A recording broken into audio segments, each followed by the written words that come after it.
We begin in Minneapolis with MS Now reporter Alex Tabbitt at the memorial where Alex Preddy was killed. Also joining us, MS Now political analyst and staff writer at The Atlantic, Ashley Parker, former acting director of ICE, John Sandwick, and Hofstra law professor and attorney at the Brennan Center, James Sample. It's great to have all of you here. Alex, Greg Bovino's out. Tom Homan is in. What do we expect from this meeting now between Homan and the mayor expected today? And have things changed on the ground yet, as far as you can tell? In the wake of the killing of both Renee Good and Alex Preddy, we heard Mayor Jacob Frey here in Minneapolis forcefully call for ICE to leave this city. But of course, the reality on the ground here, Anna, is that there is a very unequal power dynamic between the federal government and the state and local government. The federal agents just vastly outnumber the state and local law enforcement officials here, and they have not been able to really control the chaotic scenes which we've seen in the last 2 months, which have seen ICE agents and Border Patrol agents just tear through this city, and as we reported on, indiscriminately racial profile many Minnesotans. Now, what we might be able to expect from this meeting between Mayor Frey and Tom Homan is perhaps Mayor Frey calling not necessarily for the entire removal of ICE, but a reversion to the status quo. Remember, ICE has been operating here in Minneapolis since its inception in 2003, but in a capacity that was a lot more targeted and it caused a lot less chaos. That is what we might be expecting Mayor Frey to ask of Tom Homan, a reversion to that status quo. In terms of the situation on the ground here, Anna, I've been in communication with ICE observers, people who have been watching ICE, blowing whistles, trying to keep their community members safe. And they tell me that since Saturday morning when Alex Preddy was shot and killed, ICE has continued to operate, but at a much more slowed down capacity, which could prove to show that there is potentially a turning point, that the Trump administration may be slowing down this Operation Metro Surge. Anna? Yeah, we have these phone calls now between the president and Governor Walz and Mayor Frey, and all parties came out of those calls saying positive things about them. What's the sense from residents, Alex? Do they see this as a moment of de-escalation? The residents here are cautiously optimistic, hoping that this could be a turning point for the Twin Cities. But they're cautious because of all of what this city has been through, not just in the last couple of weeks, but in the last 2 months. Remember, within a 17-day period, we saw an ICE agent shoot and kill Renee Good. We saw a 5-year-old boy, Liam Ramos, detained by ICE and sent to Texas. And we also saw, of course, the shooting and killing of Alex Preddy directly behind me. But Anna, another reason for optimism for some of the residents here is because how Alex Preddy is being remembered. People tell me that they glean hope from the fact that this counter-narrative pushed by some of the members of the Trump administration that Preddy was somehow engaged in domestic terrorism isn't sticking. People aren't buying it. I talked to Dr. Dmitry Jakozhna, a friend and colleague of Alex Preddy, and this is what he told me about how he wants Alex to be remembered. Honestly, one of the first things my friends on that text said, we need to talk about the kind of guy he was, because they're going to make it out to seem like he was a monster. It just galls me that somehow the label of terrorist was going to be stuck to him.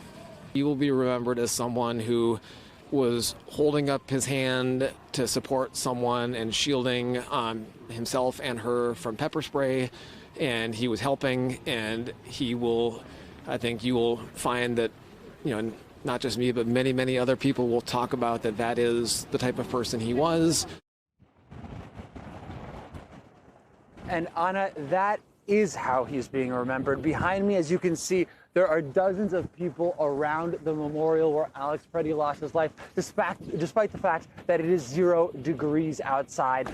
Feels like -11 with wind chill. People keep on streaming to the site to pay their respects. Anna? And I'm struck, Alex, by the mound of things at that memorial site. Clearly, his is a story that has touched so many people. Alex, thank you for your ongoing reporting there. We appreciate it. Ashley, what is the Trump administration trying to accomplish by moving Bovino out? What's the intended message? Well, this is one of the few times where the president and the administration has faced real political backlash for some of these actions. And, one commonality are the videos, because the president, as we saw, is very effective at demonizing his enemies, his opponents, anyone who he does not think is sufficiently loyal. But when you have a video, and it is so, in the case of Minneapolis, two videos, frankly, for both killings, that are so at odds with the rhetoric we instantly heard from the administration, there is a real public backlash. So to answer your question, this is a recognition of the public backlash. This is a recognition of the political backlash, which is coming certainly from people on the ground in Minneapolis, from across the country, from Democrats, but also from Republicans, from the NRA in some cases. And the president is trying to manage what has become for him not just a national tragedy, but also a political crisis. John, how do you see it? How significant is this reshuffling at the top? Does Homan's Minnesota arrival signal a shift in strategy from the White House? And I think it does, but it remains to be seen, right? I mean, listen, pulling Bovino out is a critical first step. He obviously set the tone for these operations. But I think we'll see in the next day or two, especially with what Tom does with those Border Patrol agents who are in Minneapolis. And this is something that anybody who worked at DHS will tell you, that just the deployment of Border Patrol into an urban environment like Minneapolis, especially where there's a lot of First Amendment protesting activities, just incredibly irresponsible and a recipe for in many ways the disasters we've seen thus far. The Border Patrol agents are just not trained to operate in that environment. They operate in a high-risk environment. They're trained to act with, a lot of aggression, which is everything we saw this weekend in the moments before the shooting, even just the aggression with which they're handling those protesters. So I think, Anna, the clues will come in the next couple of days. I think we'll hear a lot of the right words, but I want to see what do they do with the deployment, especially those Border Patrol agents.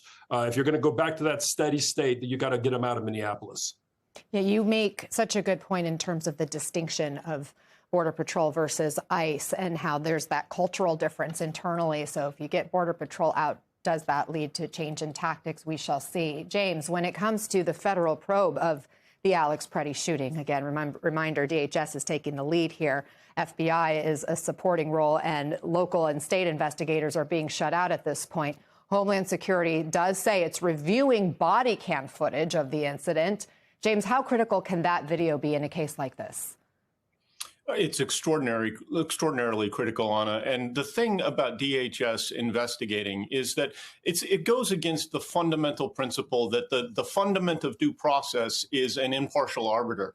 And if you ask people on the street just a basic question, would you be competent to try a case involving yourself, right?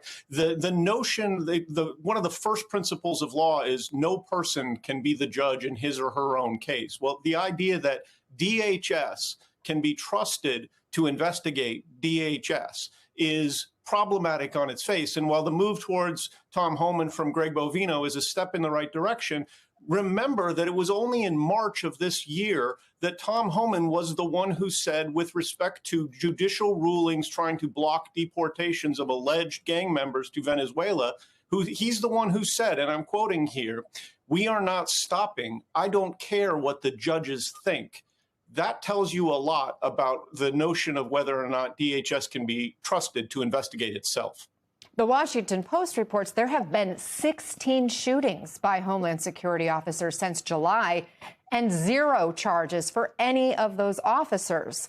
James, are these agencies operating without accountability? And if so, what is the fix?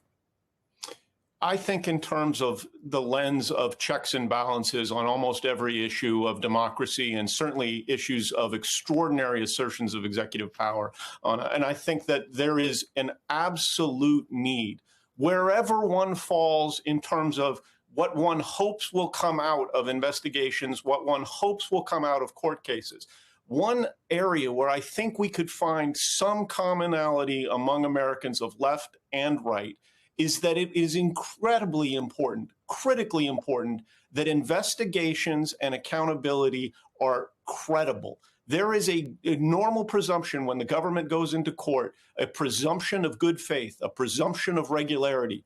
What we've seen over the last 96 hours is a government that has lost the presumption of good faith, and that needs to be restored. John.